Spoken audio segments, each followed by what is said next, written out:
I want to talk today about a term called Ichibutsu Ryoso, which is one Buddha, two founders. So it feels appropriate because February 15th, we typically recognize Buddha's Parinirvana Day. So it's a good time to talk about Buddha. And I'll be talking with my Sangha about that on Sunday. Some of this may be review for people. If so, bear with me. I often find that folks don't necessarily know all the background around some of these things. So if this is new for you, that's fine. Take it in again and help somebody else to understand, right? So Ichibutsu Ryoso, two founders, one Buddha, two founders. So you may know we have two founders. We've also got two head temples within Sotoshu. There is more than one kind of temple, actually. There are these things that function as head temples. There are also something we call a Senmon Soto, or a training temple. This is the kind of temple that Cohen was mentioning when he said we were together at Shogoji. That's a training temple typically for clergy. And then there are local temples with congregations which function more like your neighborhood church or like your local Dharma center, right? So international temples, like most of ours are sort of a subset. We're recognized temples and we're sort of a subset. So there's this parallel with having two founders. Sotoshu has two head temples, Eiheiji and Sojiji. So we sort of consider Eiheiji to be Dogen's place and Sojiji to be Keizan's place. So Eiheiji is founded in 1244 CE by Dogen. It is still active today. It's got a couple of hundred young monks training to be Dharma teachers or clergy. The original Sojiji was founded in 1321, so somewhat later than Eiheiji. That was Keizan's temple in Ishikawa. It burned down in the late 19th century, and then Sojiji moves to Yokohama, so that's where it is today. So if you go to Sojiji today, it is not the original Sojiji. You can go to these temples as a tourist if you're in Japan and you want to go to one of the head temples. You can do that. You can't sort of just drop in for Zazen the way we might do at our temples here. Oh, let's go online and find the Zazen schedule and drop in. Doesn't work like that. You may see some liturgy if there's something being carried on. There are some programs for visitors. They do things for company employees, Zazen groups, right? Community outreach. Some of these things have schools on the grounds. So larger temples can have sub-temples that are run by the same clergy, but in different places. So interestingly, although Eiheiji we consider to be Dogen's place, historically, it has fewer sub-temples than Sojiji. So Eiheiji has, I don't know, 150. Sojiji's got closer to 15,000, 16,000 temples, right? So Eiheiji we consider to be the head of our Dharma lineage, and Sojiji is the place with the people and the activity, right? So it seems surprising. We would say, well, Eiheiji must be the center of the universe, and actually, if you look at people and activity, that's not what happens there. So, one Buddha, two founders. If you look at an altar at a Sotoshu temple, or possibly your home altar, depending on how your space is set up, you will, the main image is typically Shakyamuni. It's typically Buddha. And then Keizan and Dogen are sometimes on the sides or somewhere on the altar, right? So we have these three entities. We have Shakyamuni, we have Dogen, we have Keizan. So having one Buddha, two founders, and two head temples is really at the center of this thing because of a whole series of compromises. If you look at the history of Soto Zen, which my Sangha is doing at the moment, we're doing a whole year on the world of Soto Zen, right? We're going to look deeply into history and context and all that stuff. And if you look at how things sort of come to be, the way we practice today is often the result of a whole series of compromises that are really designed to keep the integrity of the denomination together, right? People have different views, different ideas. How do we hold this thing together? So we really need to know that there was a huge branding exercise undertaken after Dogen's death. The Dogen that we've inherited was very carefully, intentionally created as an image for us. It's had a major impact on how we understand Dogen today and how we practice today. So that's a huge, complex story. We can't get into all of it today. I encourage you to dig into it if it's interesting to you. So today we don't really even question Shakyamuni's importance within Soto Zen. One Buddha, two founders. Well, of course, like why would you not think that Buddha was at the center of this thing? It seems like a no-brainer. Actually, not always true. In the late 19th century, Soto Zen found itself in a position of having to describe itself. What is it called? What's the tradition? Who are the founders? What are the head temples? What are the objects of worship? What are the central tenets of the doctrine? But when it comes to designating founders, leaders can't even agree on including Buddha as the original teacher of the tradition. So you see where cracks start to develop, right? Even though these are things we wouldn't question today. So one argument was, well, Buddha nature is already everywhere. We shouldn't be venerating something or someone else as a separate Buddha. If Buddha nature is everywhere, Buddha way is everywhere, why are we pulling out something and isolating that and venerating that and saying that is a founder, that is a something that's central in our tradition? There's another line of thought that says, well, the three treasures as sources of refuge are the highest thing. Why are we pulling out one of the three treasures and not all the three treasures? Others are suggesting, well, within the three bodies of Buddha, you might know about three bodies of Buddha, Shakyamuni is the Nirmanakaya, the manifesting version, right, of the three bodies of Buddha. Therefore, it is not nearly as important. It's somewhat lower, somewhat inferior than Dharma body, right, absolute body, bliss body, all these other bodies of Buddha. If you just have something that's manifesting as a human being, that can't possibly be the highest form of Buddha. So why are we putting that in the middle? Should definitely not be the main figure of veneration. So what do? You've got 3, 4, 5, 6 competing schools of thought. You could make an argument for any one of them. You can't really say one is right and one is wrong. They're all true in their way. What do? So Soto Zen leaders turn to Dogen's teaching to solve the problem. And this is a pattern that we see throughout the history of Soto Zen. If there's a dispute, there's an argument, we're not sure which way to go. Somebody says, let's see what Dogen said. Of course, Dogen is very clear, right? Anybody ever tried to read the Shobogenzo? There is more than one way to understand what Dogen says. So, okay, it's a good place to start, but it doesn't end the conversation. But in this case, Dogen, of course, had taught, well, there is no founder other than Shakyamuni, and to think otherwise is to separate ourselves from Buddha, to separate ourselves from the Buddha way, just like a child might separate itself from its parents, and then it wanders around, doesn't have anything. Well, it's because it's created some separation, right? So one of Dogen's themes, we may know, throughout his teaching life was he's not founding a separate sect. He did not set out to found something called Soto Zen, right? His understanding is, I am teaching the original Buddhism as it has been transmitted from Shakyamuni. And of course, he feels like what he learned from his own teacher, Tendo Nyojo, is this authentic transmission. And he's just saying, I'm not teaching Soto Zen or a different kind of Buddhism. I'm just teaching Buddhism. And this is what we get from Shakyamuni. So this is the one Buddha at the center, right? So this is why we have at least one Buddha and how that got centralized. So we've got that now. What about Dogen and Keizan?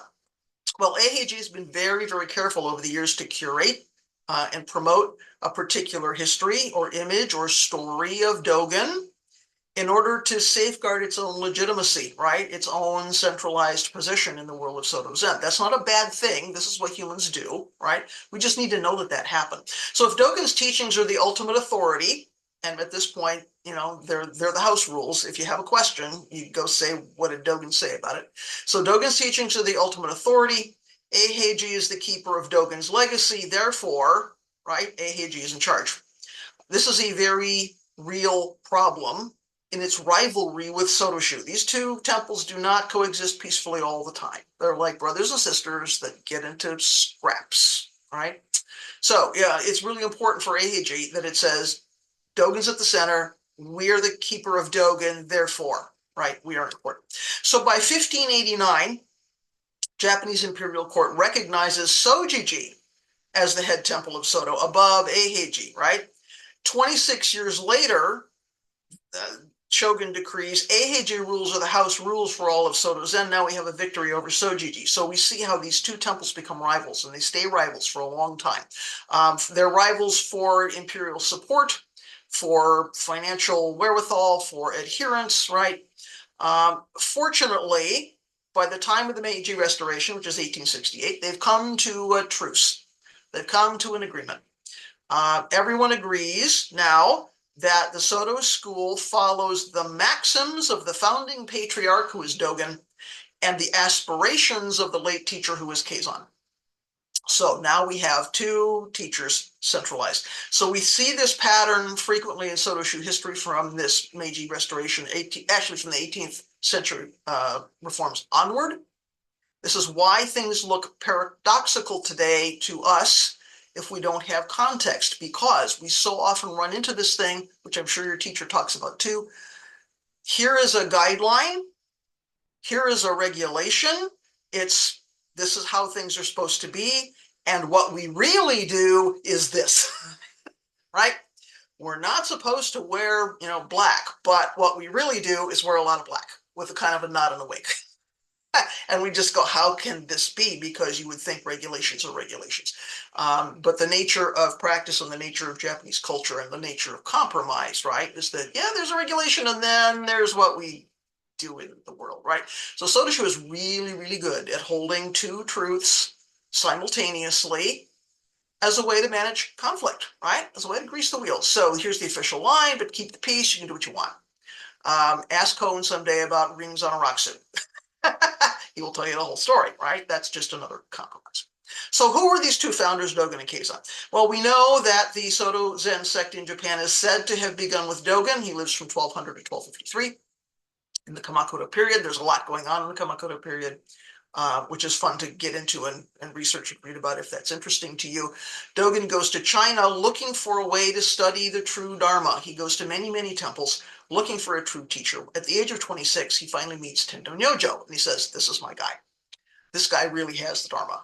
I really want to study here. So he practices with his teacher there for several years, and that's a really formative time for him. And in the end, it's time to return to Japan. He brings back two important things, which we still see today as sort of the two main things.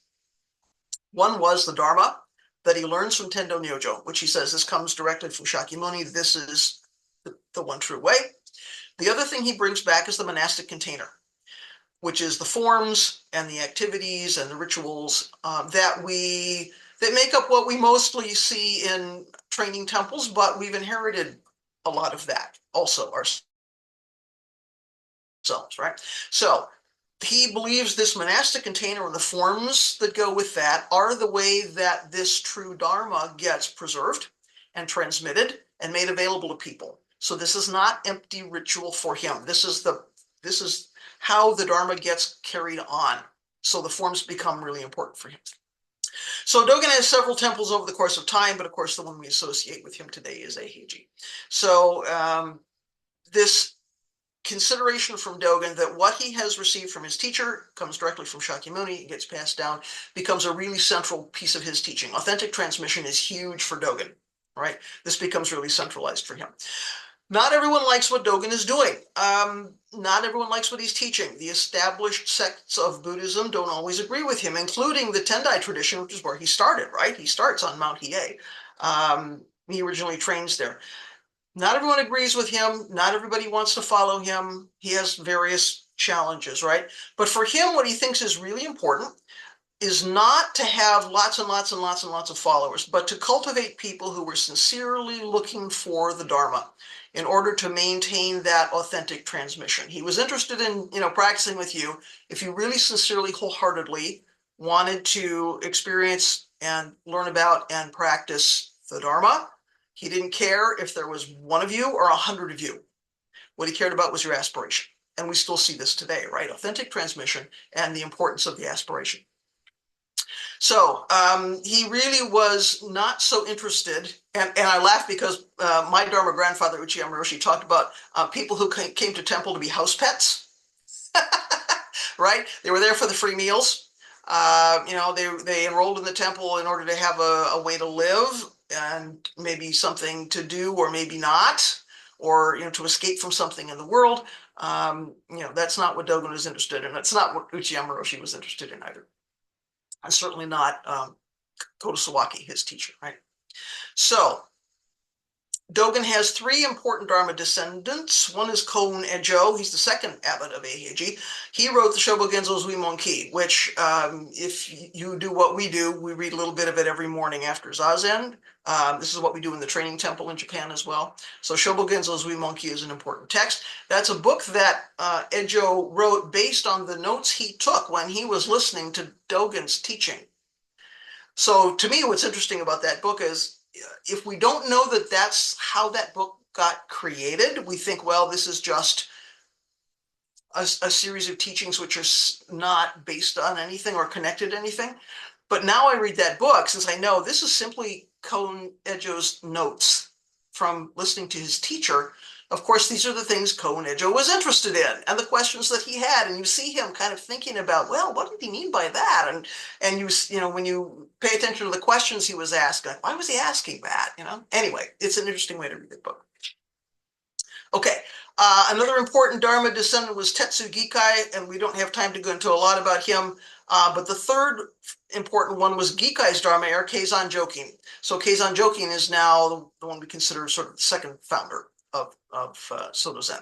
Keizan had two important Dharma heirs. One was Meiho Sotetsu, and the other was Gasan Joseki. Gasan Joseki inherits Sojiji, right? So now we see this kind of through line here. So overall today, Soto Shu considers Dogen the founder, who looked inward, established a central set of teachings, right? So not only what he got from his teacher, but the monastic container. He's looking kind of, how do we look inward, develop the practice, deepen our practice, right? Keizan is considered the founder who looked outward. So he's the one who disseminates the teachings. He says, what Dogen did was great. We don't need to mess with that. We need to like let people in on it, right? So he's the one who's disseminating. He's the outward face. He's the one who popularizes those teachings and practices with people, right? And it's where this is where we start to see Soto Shu, Soto Zen wanting to connect with laity. You know, several centuries later, we see things like the first Jukai, many years later, you know, ways to connect with people, ways to go out into the countryside, sort of, right, and make Soto Zen sort of popular. So we have these pictures, right? Here's Dogen establishing the practice, looking inward. We have Keizan taking it out to us. So sometimes Dogen is characterized as the father of the practice, and Keizan is the compassionate mother of the practice. There's lots of ways these things happen. Dogen is inside the training temple. Keizan is outside in the world. So, right, we see these sort of two kinds of energy, these two influences, one Buddha and two founders. Soto Shu is at great pains today to say Dogen and Keizan were teaching the same thing, right? They were manifesting practice differently, but they were teaching the same thing. Because again, it's all about like, how do we preserve the integrity of this thing, right? So they're teaching the same thing, two different ways, so we can coexist with Dogen and Eiji, Keizan and Sojiji, Buddha in the middle, right? And we're all one sort of big happy Soto Zen family. That is a very broad introduction to One Buddha, Two Founders.